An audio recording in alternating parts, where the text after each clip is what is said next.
Okay, thank you for joining us as we start week two at the EPIC conference today. My name is Sayeh Bayet. I'm an assistant professor in the Department of Biomedical Engineering and Geomatics Engineering here at the University of Calgary.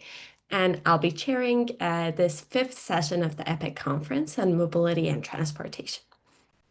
So before we begin today's session, I'd like to note a few things. The EPIC conference sessions are taking place on Zoom from 12 to 1 p.m. Eastern Standard Time, Tuesday to Friday this week. We encourage you to attend the sessions. Check out the conference webpage to download the program. That includes the details on each challenge area, and you can also watch the recordings from the last week's sessions. I will begin today's session with a brief presentation on mobility and transportation challenge area, and then we'll enjoy two research presentations, each followed by a 5-minute Q&A, and then we'll have a moving the dial presentation featuring a supported startup. We're going to go over the kind of schedule of the presentation in more detail later.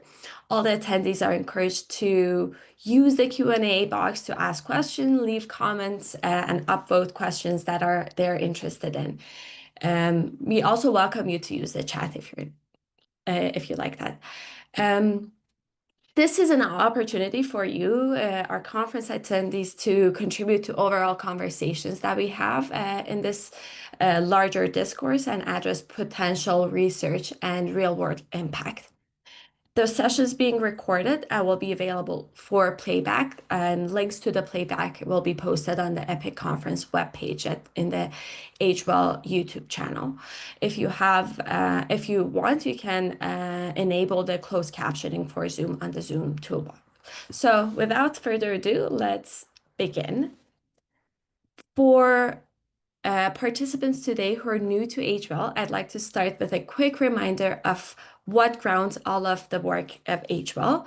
The vision is that Canada's leadership in technology and aging can benefit the world. I know it's a big goal, but one that feels more and more achievable thanks to the kind of work that's being done in the network.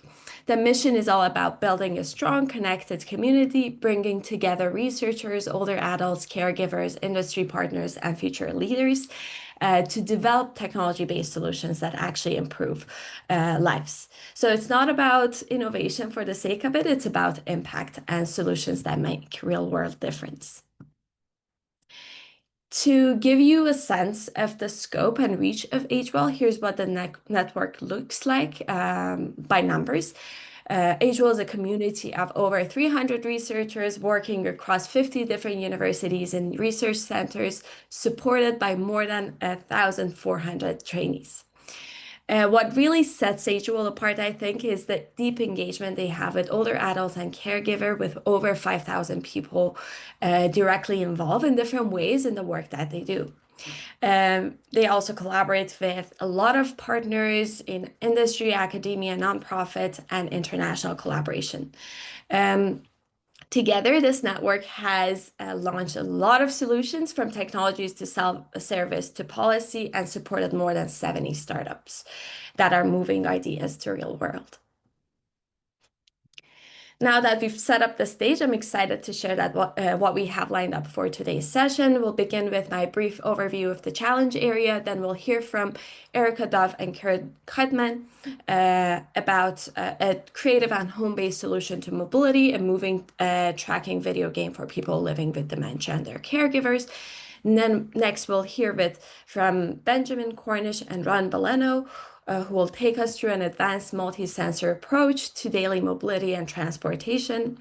And finally, we'll hear from WeTrack, a startup focused on smart mobility solutions for older adults, which will be presented by Ishan Singla.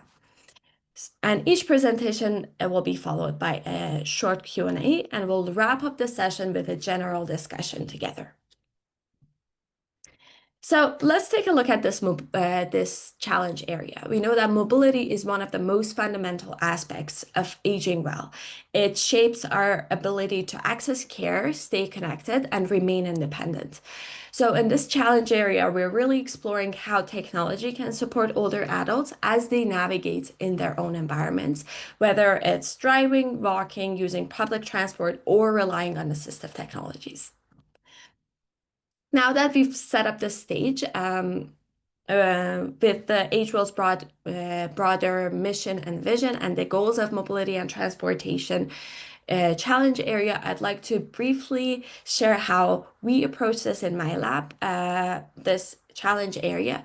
The title toward human-centered technology-enabled solution capture really what we believe is most critical, and that's ensuring that technologies that we design are grounded in real-world use and co-created with older adults and caregivers, so they can capture the complexities of daily life.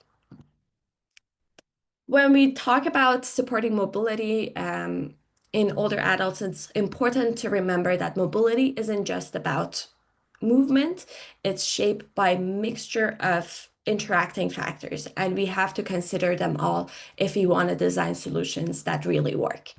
So this slide shows five key areas or determinants that influence how people move as they age. This comes from a large review published in BMC Geriatrics that kind of captures a decade of research. Some areas that are very important are physical health. So, for example, things like strength, balance, joint pain. Cognitive factors like memory, attention, ability to navigate and plan a route, and psychosocial factors, fear of falling, for example, low confidence or social isolations. But other than these three areas, there are other factors that are just as important. One is the environment. Is there a sidewalk? Are there benches and ramps? Is there a transit nearby? These are the questions that we ask in that area. And then finally, we have the technology. Is this device easy to use? Does it really fit the person's needs? Can they afford it? So these are the questions that we want to address when we are thinking about technology solutions. And what's really critical here is not just about addressing these factors individually, but also understanding how they interact with each other. For example, a GPS tracker might exist, but if a person is not comfortable using it, it won't help much. So we have to think about usability aspects as well. So when we create a solution, whether it's a wearable sensor, it's a smart filter, whether it's transport services in the community, we need to think across all of these areas to create something that truly makes a difference. And so a little bit more about our labs, work in Healthy City Lab. We approach mobility and transportation in aging through a lens of three interconnected elements: the user, the technology, and the environment.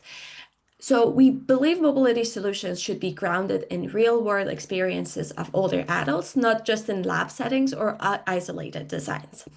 And to do this, we focus on three main strategies. One is human-centered design approach.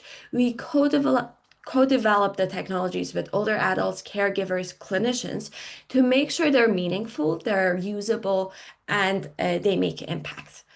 The second element is context-aware assessments.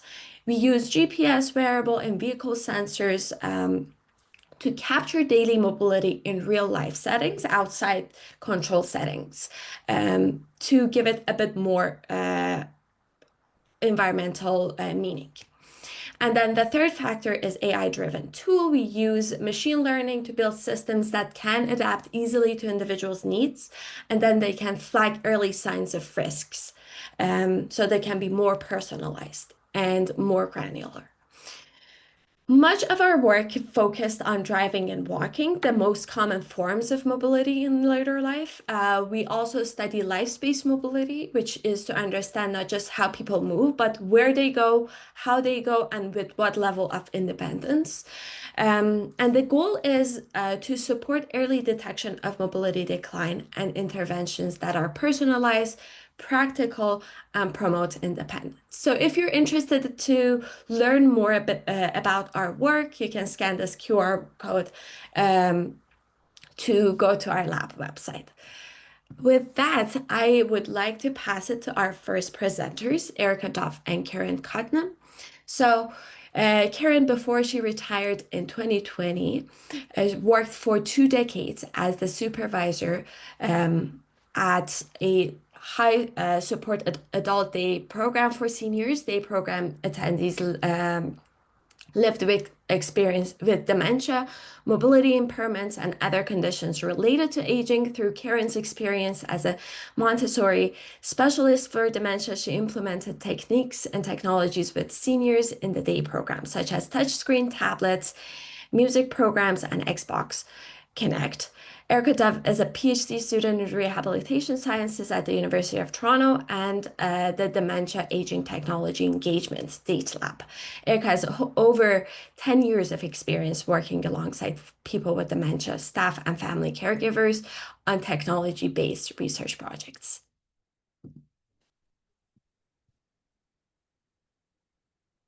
All right, I'll just share our screen.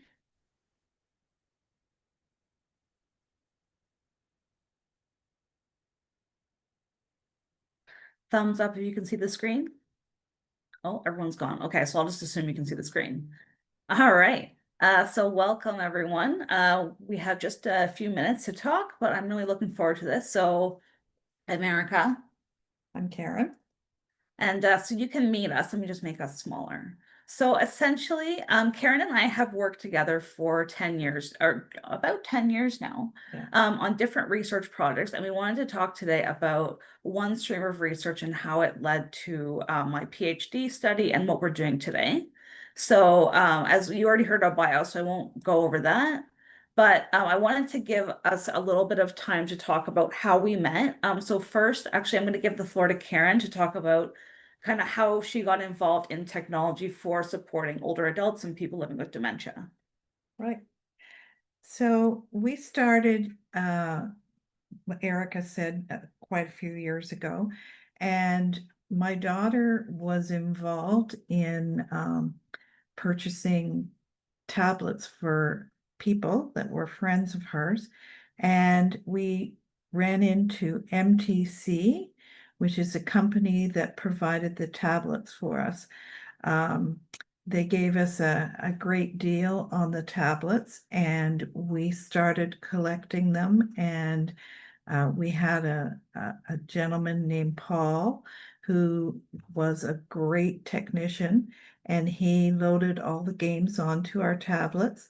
And on the left screen, you can see that we're playing with these people. They'd never played on technology before, and it was a great interest to them. You can see on the right side, we did Xbox Connect. And so you can see how we had tape on the floor showing them where to stand and just give them instructions on how to play the bowling game.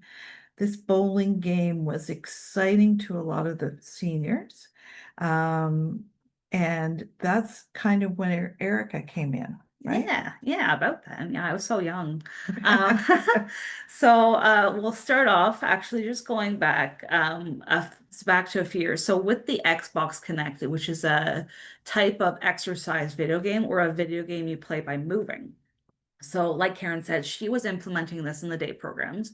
My supervisor and I heard about this. We wondered, well, how is she teaching? How are the staff teaching people with dementia to use these games?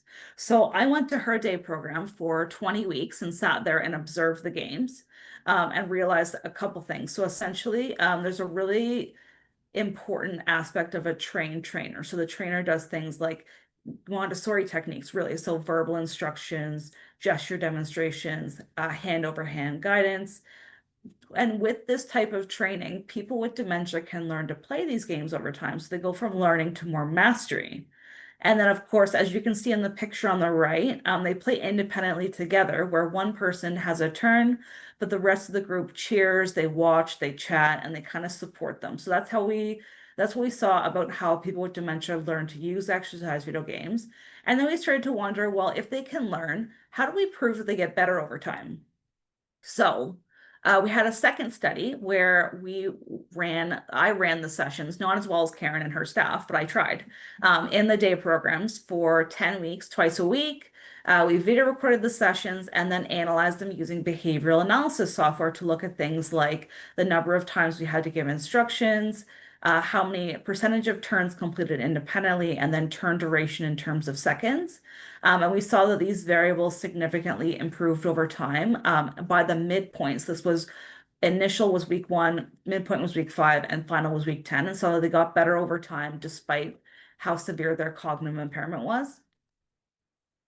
So then we started to wonder, what are the impacts of these types of video games for people with dementia on things like mobility variables, for example? So what I noticed at Karen's day program, there was a gentleman who developed like this professional looking bowling stance.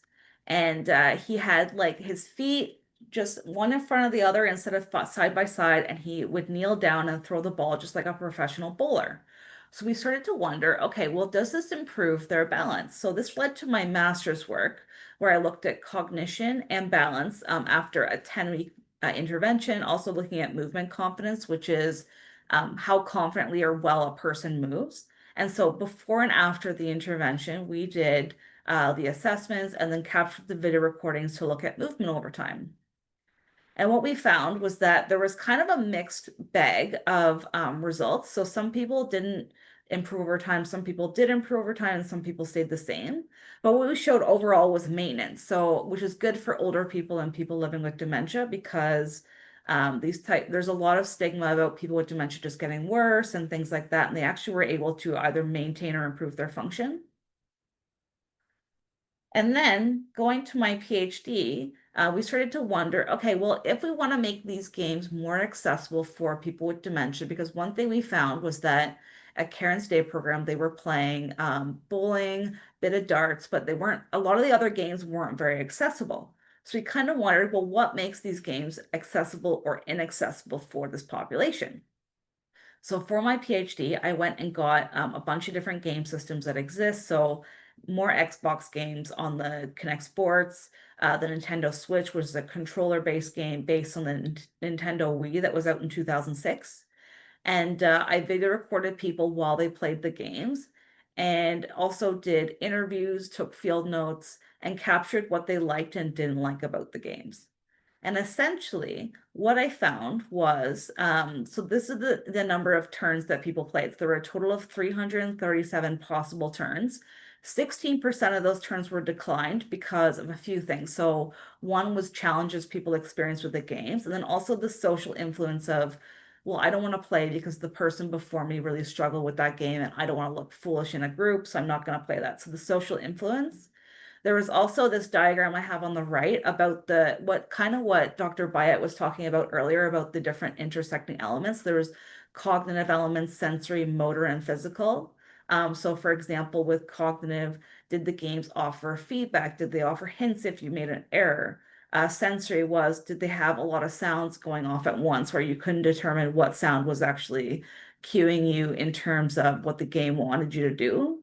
Motor was more of a speed, timing, coordination, so using different limbs, different movements at different times or at the same time.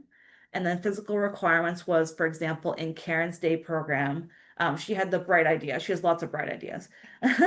But one of her ideas was to hold up a pool noodle for people who had limited shoulder range of motion to show the sensor that the person raised their arm to start their turn. So things like that weren't accommodated for in the system, and it led to inaccessibility on most of the games that were tested. So fast forwarding to now and what's next. So what I found from that last study and all the work that we've done prior is that Camera-based sensors are really the most accessible, but with the range of motion aspect, they need to be able to be calibrated. So this is where this system, Bootle Blast, which is a movement tracking video game, originally developed for younger populations with movement disorders, came into play. So as you can see from the screen, you can actually calibrate where your joint range of motion is through left upper body, right upper body, trunk, and lower body. And you can actually calibrate. So what I did was I took this system back out to the day programs and had people test out the games in a group and found that the games, people found them fun. They were challenging, but they were also quite fun. And this is just a picture of the sensor. So then for this study, what I'm doing now is assessing the feasibility of this gaming system at home with people with dementia and their caregivers. So I'm currently recruiting 10 pairs, doing a 2-week study at home, playing 4 games. There's Space Race, which is like you're like kind of like a racing car game. There's the Sit and Stand Washer where you're washing paint off windows. The stepping game where you climb ladders or cliff climber with ladders rather, while you're doing cliff climbing with ladders, and then Astro Boodle, where you're leaning to get on different platforms. So they're playing these games for 2 weeks at home. And then we have a bunch of measures. So I call them once a week. I check in on if there's any kind of soreness or are they enjoying it. There's also some balance tests and a balance confidence survey, because earlier Dr. Bayet talked about fear of falling and how the psychosocial of that plays a role. And then just capturing things like acceptability and enjoyment through interviews, and looking at things like retention. So far, and I'm sure Karen can also speak to this, some of the suggestions that I've received on the games are about the navigation. So when you turn on the system, that navigation screen I showed you pops up instead of going right to the game screen. So it actually is an extra step for people to get through. There's also the speed and timing piece. And Karen, did you want to talk about some of your feedback on the games? Or Sure. your children? Yeah, both. Like I say, my daughter is a teacher, and my son is an engineer. So they played the games with my husband, who is experiencing dementia, and they came up with some ideas, which I gave to Erica and her group that's working in the lab. And it just helps people navigate a little easier with the program. And I think it's working very well that we're sharing information and following through and making changes. Yeah, so for example, that's great. One of the examples that really struck me was there's the game where you have to climb with both arms. I think Karen's son brought up the idea of having the hands, or daughter, one of the two, brought up having the hands be different colors. So when you're coaching someone to play, you can say the left one or the green one, no, the red one, and kind of cue them that way. There also was talk about different difficulty levels, so having a beginner, medium, or hard, and then more time to learn to play the game. So actually increasing the number of days or the a number of weeks you play the games. So essentially, with the Bootle Blast study, what we're trying to do is inform future design iterations to the games, and then we're going to take them to a new group of people and get their feedback. So essentially, exercise video games, they can really widen access to physical activity for many populations. They actually started being used with younger populations for gaming interventions. But these games are actually important for older people and people with dementia because they can address factors in a fun way that are linked to fall, so balance, concerns about falling. And then finally, I think, which is the main take-home point, is because there's so many intersecting factors, you have to consult the people who are going to use the games and actually try them out in the real world to make sure that they work. For sure. And these are our references, and that is it for us. Thanks so much, Karen and Erica. That was an excellent example of co-design and really interesting study. And there are a lot of questions. Unfortunately, we don't have a lot of time, but maybe I will start. The first question we got was, how can we access the games? Is it through long-term care or individuals? And they have, I think their uncle is in Sunnybrook Veteran long-term care, and they don't have any of this. So they want to see how they can access it. Okay. So currently the games are in a very early stage of development. So they've been used in clinics and homes at a different hospital. And we're hoping that we can eventually, we're all about knowledge mobilization. So we hope to make a startup company where we can actually offer the games, but at this time they're just in testing phase. Okay. Um, and another question is, at what stage of dementia did you find these games were effective? So that's a great question. I think it depends, like everything, it depends on a few factors. So, for example, if you meet people who are in the milder stages and then start playing the games, they're more likely to stick with them as they progress. But essentially, we're trying to test people with varying stages because we want to know what works for different folks in terms of dementia severity, game experience, physical abilities, and try to make it not necessarily universal because universal design still excludes 20% of users, but more inclusive so that's tailorable to different people. Yeah. Thank you. And another question that uh, I see here is, does Bootle has a voice activated option to choose the game you want?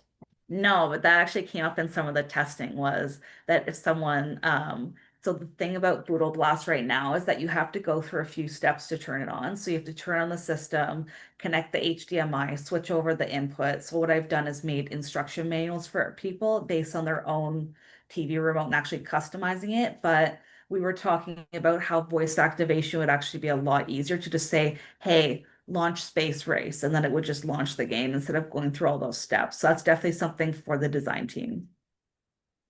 And maybe the last question, and I know there are a lot more, and I think some people want your email and LinkedIn. Yeah, I can put that in there for sure. So, how can they're asking, how can I advocate for my uncle in long-term care to provide these games, especially when the managements don't think they're the best of the best, keep ignoring the family requests? Any thoughts on that? Do you have any thoughts on that? It's a difficult one. Well, convincing people to use new games is difficult. And these that are being developed are being developed by these wonderful students that we have to get on board with what's happening. So I think we need to improve how we work with people with dementia. And even with that, that's a great point. Even with the agencies, sometimes just starting small. So a lot of the implementation work we've done has started off with running a study where it's like, hey, can we come try this? And then they really like the intervention. So with the bowling, actually, so Karen's day program was the first to have it. And then after we ran our study, 5 more day programs implemented the bowling because of how positive it was. So a lot of times it's not just words, but it's actions. People see things and they're like, wow, this is great. We want that too. How do we get that? And then that's kind of what we go with, even with the tablet program, was people wanting to know more about the tablets. Yeah, that definitely. Great point. Thanks so much for your wonderful presentation and the great answers. I think there are more questions, but I think we have to move on to the second presentation. Thank you. S- Thank you. So I would now like to ask our second presenters to join the session. Ben Cornish is a postdoctoral research fellow at McMaster Institute for Research on Aging. His research focuses on aging and mobility with a particular interest on using wearable sensors to measure walking in daily life. Part of his research focuses on optimal sensor setup, whether it's single or multiple, and analytical approaches to measuring mobility in daily life. It hopes to better quantify and understand how mobility relates to health outcomes. He's also joined by Ron Baleno, who's a passionate advocate for dementia care, aging, caregiving, and leveraging technology and research to support safe mobility and aging in place. Ron is a former caregiver to his father with Alzheimer's. He used tech and community resources to improve quality of life over a decade for his father, recently honored with an inaugural Janet Beat Caregiver Impact Award from Ontario Caregiver Organization. Ron shares his expertise nationally and internationally with Alzheimer's and dementia societies, innovators, researchers, and healthcare providers. He advises with Healthcare Excellence Canada, CHR, Institute of Aging, and the Canadian Centre for Caregiving Excellence, plus a lot of others. So I'm excited to hear your talk. I'll pass it to you to share your slides. Awesome. Thank you for the introduction. Slides should be shared now. So yeah, thanks for the introduction. We're very happy to be presenting at the EPIC conference. And we're going to be talking about measuring mobility in daily life using wearable sensors, specifically within the McMaster Monitoring My Mobility project that's ongoing at McMaster University and was funded by the 2024 Age Tech Healthy Aging Research Program. So just so everyone knows, we'll go through the presentation and Ron and I are going to go back and forth talking about the mobility research that's being done and we're doing. And Ron will provide some personal anecdotes about using wearable sensors in real life for caring and stuff. And then throughout, there's also some bolded questions. So I invite people just to answer the questions in the chat if they want to make it a little bit more interactive. But Ron will definitely be providing the expertise on some of the project for sure. So why are we measuring mobility? Mobility is often viewed as the sixth vital sign. It's critically linked to health outcomes in later adulthood. And here, when we talk about mobility, we refer to mobility the same way the World Health Organization does.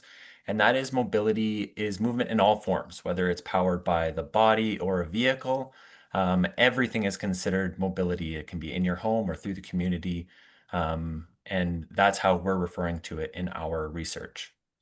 And Ron's going to share some stories about how important mobility is among seniors, particularly from his own experience. Yeah. So thanks there, Ben. So for me, for those that don't know me, that's a photo of my dad there when he was still around, and his dementia went for over 10 years. Part of that is to get him from point A to point B, simply from his home, out of the couch, and into the community. And we had challenges with that, with his dementia slowly as it progressed. For me, mobility is key for quality of life. Without that, we kind of saw his life of being out there diminish. And we know that as we all age, we're going to have some challenges as we move around. So that's my dad trying to get from point A to point B. For me as a caregiver, just imagine the challenges that I had to go through, making sure he got there. You know, how did he get to the coffee shop every day to hang out with his friends? How did he go to his favorite restaurant? How did he get to church, you know, when he wanted to just go there and do some prayers? So that was a challenge for us, but eventually when technology came in, and I realized that actually supported me and my dad. So that's just a little bit of a warm up here. Yeah, and one major problem with understanding mobility as we age is it's kind of hard to measure, and it's hard to quantify and understand the impact it has on both our mental and physical healths. But there are several ways that it is measured and evaluated. There's self-reporting techniques. So these are typically questionnaires. They're easy to administer, but rely on recall. And these methods are really about what you think you did over time. So, recall over the past 7 days, how active you were and where you went in your community, in your daily activities. And their second is these clinical mobility tests. And these tests are usually in a clinic or a lab setting. And these tests typically measure what you can do. So we're thinking about performance here. And we're thinking about things like how fast can you stand up and down 5 times in a row? Or how long can you stand on one leg? So these performance measures to understand your abilities as an individual. And then lastly, I think the title of the presentation gives it away, but there's wearable sensors. And these tools are objective, they're highly portable and unobtrusive in daily life. So they can be worn throughout your day without impacting your movement. And these are really good at measuring what you actually do. And there's a lot of different types of wearable sensors and the purposes for these individual sensors.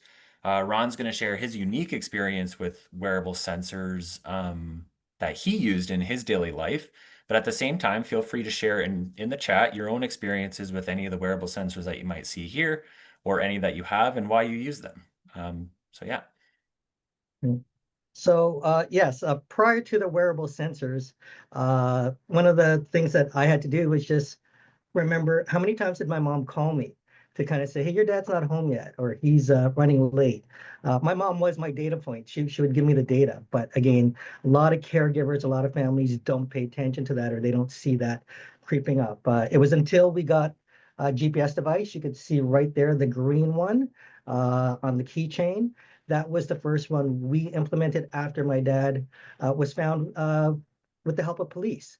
I realized, hey, there has to be a better way to keep tabs on my dad, but also support me and my mom, knowing where he's at, and knowing that he's safe. So the green GPS device, we actually had two of them. My dad always loved to lock the door when he left, so that was to our advantage. One of the barriers you're going to realize is where are these wearable sensors put on? Is it on the wrist? Is it strapped around you? For us, it worked out that it was on his keychains, and we had two of them. So that's what we used. I even still use some sensors now, which some of you guys would know. These weren't around back then. This was 2010. But I was, what do I have? I have the Apple AirTag and the Bluetooth Tile. So I use it to help find my keys. But it's also used with friends of mine who has dementia, just to keep tabs on them with the people that they trust. So for me, it was about safety. That was the thing, but we'll discuss a little bit more later, just some of the things we also have to be aware of, that it's not all about safety as well. It's making sure my dad could go out and live his life. Yeah, perfect. So just to switch gears into the McMaster Monitoring My Mobility Project, MAC-M3. This project is led by Dr. Marla Beauchamp at McMaster University. It's a prospective cohort study that's measuring mobility in 1,556 community dwelling Canadians that are 65 years and older. And in the MAC-M3 project, we are actually measuring mobility all three ways that I mentioned earlier. But most importantly, we're using these wearable sensors. So you can see on the screen the Tick Watch, which is a wristwatch sensor that has accelerometers as well as GPS devices in it. And then that Actigraph device, which is a triaxial accelerometer worn on the thigh. Participants use both these devices for 10 days. We actually follow participants for 2 full years, and every 4 months they wear the sensors. So we have a lot of data coming in. But most importantly, there's a lot of things that need to be considered when introducing wearable sensors to older adults.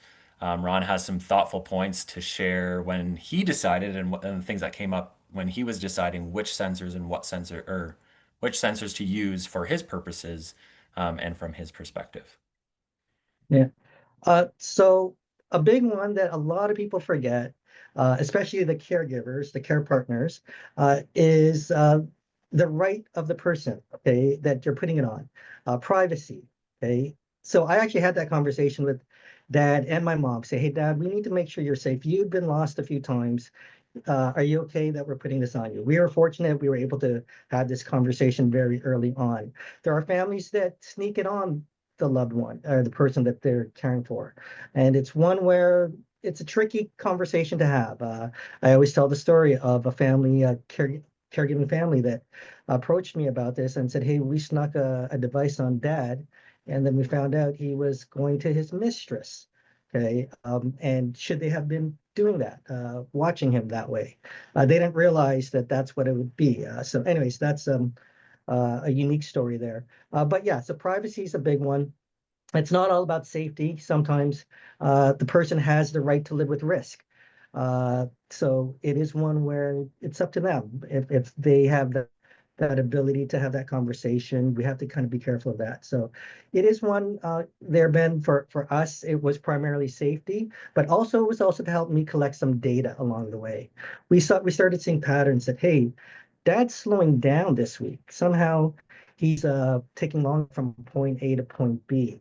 What's going on there? Or you could tell that he went in a different direction this week. So there's a lot of data that comes with this when you're using different sensors and devices. Combine it with other sensors that are not just wearables. In the previous, I think, slide there was a door chime sensor. So things like that to kind of give us some notice earlier on. So yeah, a lot of benefits in collecting all this data. Yeah, and all this data, there's a lot of different things that we can do to measure actual mobility. So I'm going to go quickly through some of the outcome measures that we can get from single sensors and then look at combined sensor outcomes. So from accelerometers alone, we can get measurements of movement in people's daily life that are specifically body movement. So we can get step counts and activity level intensities. And on that figure, you can kind of see someone that's participated in MAC-M3, and you can see on the y-axis is all the different visits that happened throughout their enrollment. So you have baseline as their first one, and then the 4M is their 4-month follow-up, and 8M is their 8-month all the way up to the 2 years. And on the bars, it's just the average step count over those individual wear periods, so those 10 days that we collected data. And then on the right, we have GPS specific outcomes. So it's a different mode of mobility. These are the number of trips, the number of times you leave the house, the distance from your home location that's registered. And then what we've done is we have kind of this abstract figure on the bottom where we have latitude on the y-axis, longitude on the x-axis, so it's geospatial information. And we just draw a kind of a circle or a polygon around all the places that they've been in the community to measure the size of their movement in their community and how that changes on the day-to-day level. So And sorry, then, Ben, sorry. we're at time. So if you could wrap up in the next 30 seconds, that would be great. Sure, yeah. So this figure will just go quickly. When you combine them, you can kind of see where people have moved in their community. And then we have kind of the yellow lines, which is when they're walking, and purple is a different type of movement in their space. And then flipping it to the end of the study is when people are actually getting feedback and what type of mobility feedback is important for people. So in MAC-M3, it's important to us to provide feedback to the participants. You can see we have 3 different types of feedback that exist inside our feedback forms, like steps and activity levels and different postures. I'll flip it to Ron really quickly just to talk about some of the information that might be important to caregivers or individuals. And then we'll wrap up with that last slide really quick. Yeah, I'll save it for more later, but just simply for the caregivers to make sure you have that conversation with the person you're caring for. And yeah, I think we'll hear some stuff from Ishan later, of my connection there. So I'll keep it short there. Yeah. And then this impact, to wrap it up, just to understand movement behavior and how mobility relates to health, provide individual targets for intervention and community design, and then also just empower people with maintaining their own independence and quality of life as they age. So that's everything I got. Thank you for listening to me. Thank you to Ron for the support and all the funding and everything. Thanks so much for the interesting presentation and work. I think we have a lot of questions, but maybe we'll have time for 1 or 2 here. The first one is they say they agree about the privacy issues around using these devices, but if the person is not at a cognitive level to decide for security reason, can they still use it without consent of the person? Yeah, I can answer quickly and I'll let Ron answer from his perspective too. When we've enrolled people in the study, we do ensure that they met a minimum cognitive ability to ensure that they can actually provide their own consent. In the past, we've had caregivers as advocates for that person that wants to participate. So there's definitely different ways that people can participate, but it is important to ensure that informed consent is provided and they are, cognitively intact and aware to provide their own support and own consent. Yeah. And if you're not don't have power of attorney on that there, then it kind of is that gray line. It really depends. I don't think there's anything that has been really horrible that's come out of it for those that sneak it on. But yeah, I'm still looking for the lawyer to have that conversation with, so I don't have the full answer legally. Yeah, on that. Oh, yeah, really good points. Maybe final question. Did you find that there was a threshold movement change to be aware of before a fall or risk assessment? Yeah, that's a great question. I think it's the question that we're trying to answer, and many researchers are trying to answer around the globe, really. But This study is seeking to find that. So we are tracking different injuries, different falls across your participation in MAC-M3, and with the goals of measuring, clinical assessments of mobility and daily life measures of mobility to try to fully understand what might be those early indicators of decline or increased risk of falls, in our aging Canadians. So yeah. Okay, thanks very much, Ben and Ron. That was a great presentation. And now I think it's the time for the third presentation. So this is the Move the Dial presenter, Ishan Singla, a WeTrack. WeTrack is dedicated to enhancing safety and independence for older adults and those with cognitive impairment. Their discrete smart insole provides location safety and activity monitoring connected to a smart app with coverage across North America and Europe. As the founder, Ishan Singla focuses on understanding the unique challenges of their client demographics, ensuring they create solutions that truly meet their needs. Collaborating with senior care organizations and industry partners, WeTrack has gained invaluable insights to design a user-friendly product. With that, Ishan, I'll invite you to share your slide. Thank you, Sayeh, for the introduction. Let me share my screen.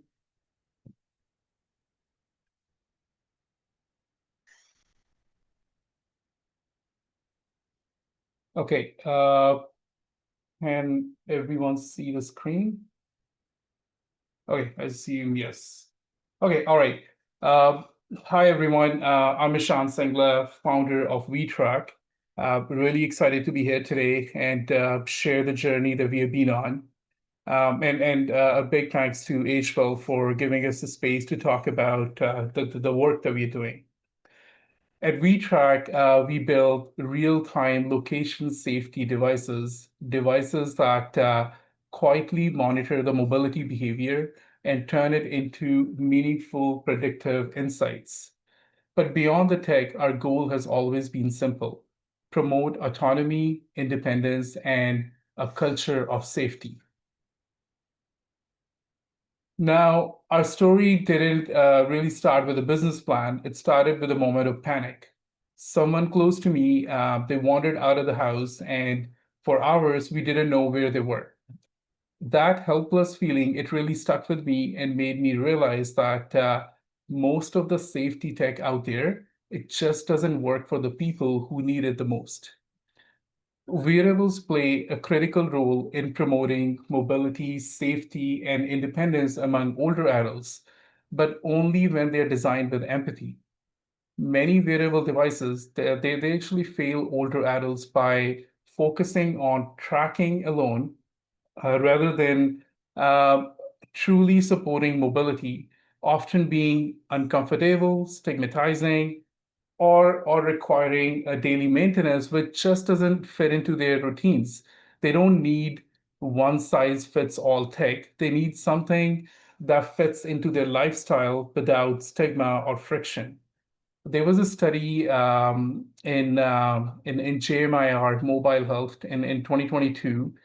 They found out that only 20 to 25% of the older adults, they are open to regularly wearing smart watches or other kind of trackers. And the main reason was discomfort, complexity, and forgetfulness.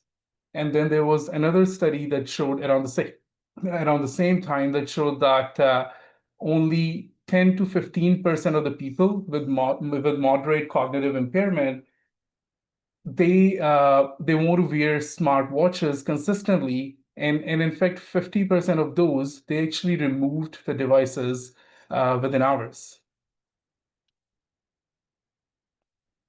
That's why we built WeTrack, not just to throw more tech at the problem, but design something people would actually want to use, something discreet, dignified, and more practical.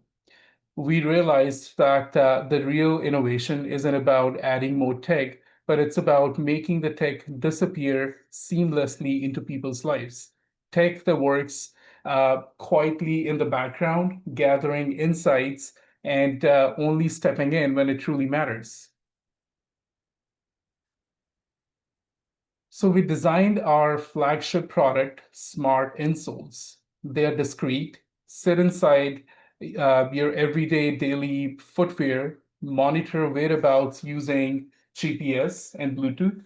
It detects falls and provide activity monitoring and gather data passively.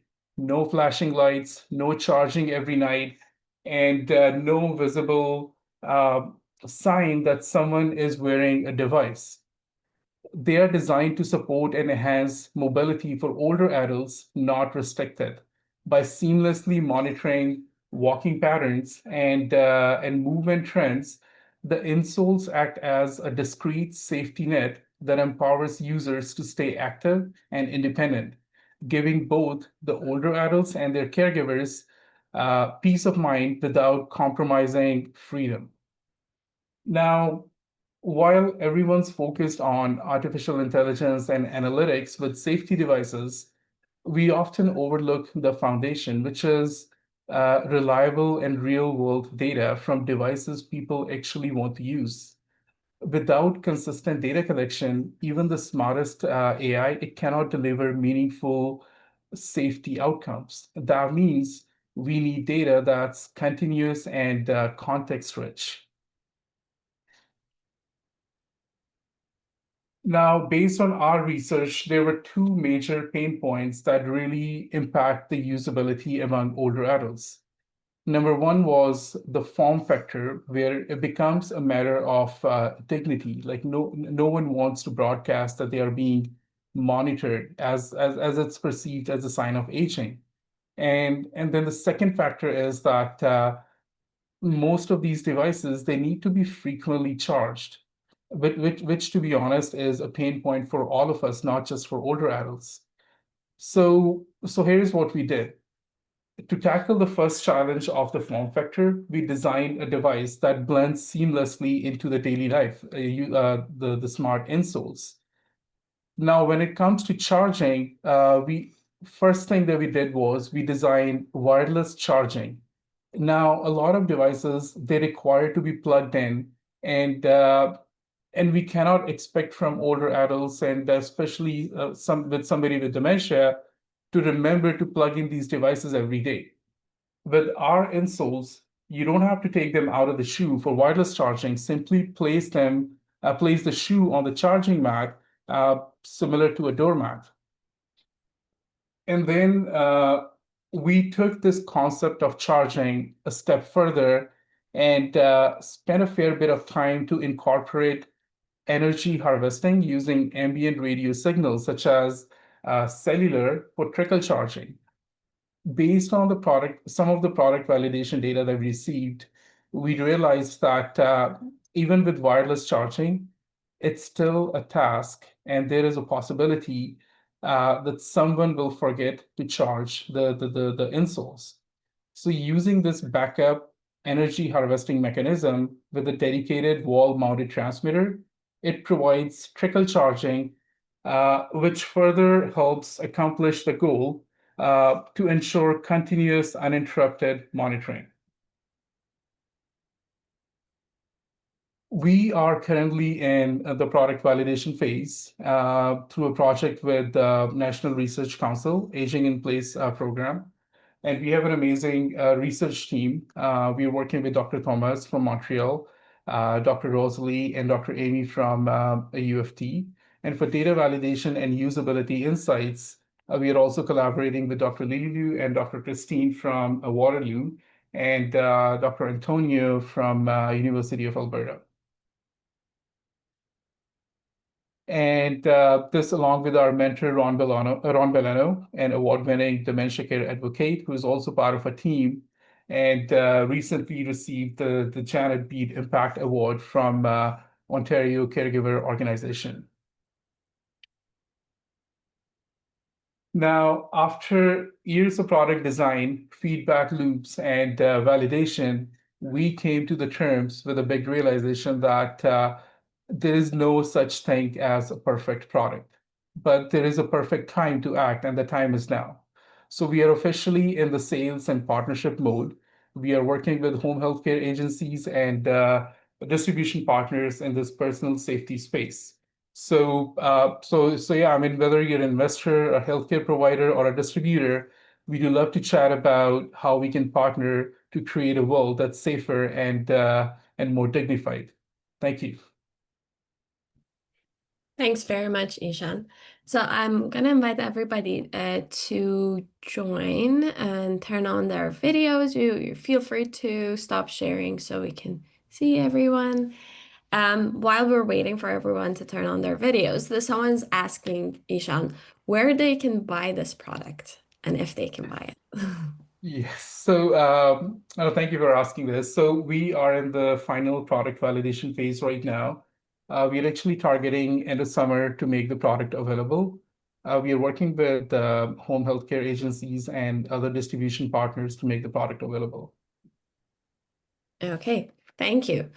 So we have a question in the chat. It doesn't say who they're asking from, but I'll open it up to everyone and then we can start from there. How are you using data captured using your sensors and AI to predict and prevent falls? Right. So, this is something that we realized because when we started WeTrack, we designed and Ron would know this. We actually designed a credit card shaped tracking device. But what we realized with that is that most of the tracking devices, they only ping at a specific interval, right? For example, every 30 minutes or every 2 hours. And that data isn't really useful when we want to do any predictive analytics or when we want to use the data to define that, okay, if there is any sign of any fall rate, or if some person is showing any signs of patient wandering at specific times of the day. So that's where we designed our smart insoles in a way so that based on the motion, right, based on and wear detection when somebody's wearing the insoles, that's when we start collecting data in real time. And until they're wearing the shoes, right, or they're moving, we keep on collecting the data in real time. And that data is much more meaningful to give us better results. Thank you very much, Ishan. I have a question for everyone on the panel. What are you most excited for the future of age tech, but both in your field and in general? And maybe we'll start with Ron. With me, very quickly, is that we can get more upstream. I typed that to someone's question earlier that a lot of the things we're dealing with are the reactive situations. It's when something goes wrong, doesn't go well. I want us to get ahead of the game so that we don't have those incidences, so that if we do fall, it's not a heavy fall, it's a light fall. If someone gets lost, that they're safely lost. So I want us to get more upstream to reduce a lot of these challenges. Yeah. Really great point. More preventative. Karen, Erica, how about you? You want to go first? I'd like to know where you can get these. I think they're brilliant ideas. I think you guys have really done a great job at providing good service to the caregivers. And I think you're amazing, all of you. Thanks. Really exciting work was shared today. Yeah. Mhm. How about you, Erica? It's a big question. I think what I'm just most excited about is how technology evolves and how our thinking evolves with it. So a lot of user-centered design I'm seeing used today, which is really exciting because we always want to keep the user at the forefront. That's it for me. Yeah, great point. How about you, Ben? I big research background, but I love the overlap with innovators and the company like industry side as well as community because it helps us as researchers extend into the community. They provide knowledge to us that is unmatched really because they have so much experience implementing solutions or with lived experience that we don't really gather all the time. So I love the partnership and how that can just keep growing for everyone, really, to just for better of everyone in a way. So yeah. Yeah, really good point. And I'm seeing a lot more of that now in research too. And Ishan, how about you? Yeah, For me, I think the most exciting part is that more and more people are now open to the use of technology, right? And we are seeing more solutions that are focused on the user solving the actual problem and not just putting another piece of technology out there. So yeah, no, that's really interesting. Thanks very much, Ishan. Yeah, thank you to all of the presenters and partners for sharing such thoughtful and innovative work today. I think it was clear from the presentations that supporting mobility and aging is thinking across disciplines, not just one discipline, and centering the voice of older adults and caregivers. I hope today's session sparked new ideas for the audience and spark new conversations. Feel free to connect with speakers afterward. I know there were some other questions that people asked in the chat. And thanks everyone for joining. Feel free to check out the schedule of EPIC conference. A lot of things are happening this week. Thanks everyone.